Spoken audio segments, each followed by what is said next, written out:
while we're here. What is the cost of the paving for the John Brown that was just approved by the board?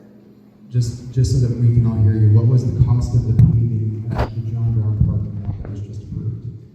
Yeah, so that was when the city reached out, I asked them to put it in as an alternate bid so that we could at least see the pricing. It came in at $29,000 and change.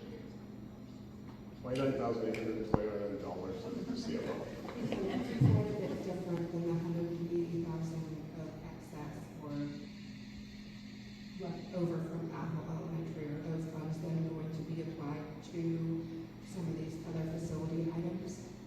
We had a plant facility workshop on Monday, and I believe we had discussions about potentially taking care of the Timberlake Middle School fascia with those funds.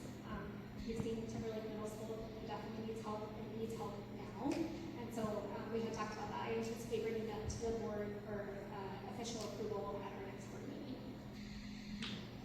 My other question that I had is regarding restrictions for levy funds. You mentioned that the modernization funds have heavy IRS audit restrictions for the funding. What are back to social media? I saw a post regarding the fact that there were going to be restrictions and that we didn't have a plan in the beginning when we first started talking about the plant levy, that there were not specific items at that time. Now we have a list, but what are the restrictions going to be that will be in place for those levy funds to prevent them from being used for things other than plant facilities? So state statute dictates that we can't use it for anything else, and I know that for some people there's wiggle room, there's not. I'm a very black and white. If this is what state statute says, that's what we have to do. Especially there's been some things that I've even kicked back on our own facilities department. That's not gonna last us a year. We have to do that every year, so it can't get charged to plant facility levy. That has to get charged to the general fund. So with plant facility levy specifically in state statute, it states that it has to last greater than a year. It has to be an improvement, so we can't just use it to jet out some pipes. We have to actually fix the pipes for it to count. So there are definitely some heavy restrictions there. The district gets an audit every year from an outside third-party organization that does look at all of those things as well to make sure that we're not only coding things correctly, that things were appropriately charged there. That information is also available in the financial report. I report on the plant facility levy every single month and how items were spent and how it's budgeted. And so that's all in there. You had one other thing. The piece about we didn't really have a list when we asked. I addressed this a little bit at the last town hall. We had a list. We know what our facility maintenance plan is. And the only regret that I think I have in this process is that we maybe weren't as not forthcoming, that's the wrong word for it. We weren't as transparent potentially with that list as it was developed. We've rectified that through these workshops that we've had with our board doing these plant levy workshops. So through that, that's how we came to this final list. We had hoped that the school modernization funds would go further, which is now why you see some of those projects getting transferred over to this plant facility levy when that wasn't initially on the first blush of what we had done. We recognize now that the funds won't go as far. When that first list was prepared, we had received the bids back for all of these projects that are being done this summer.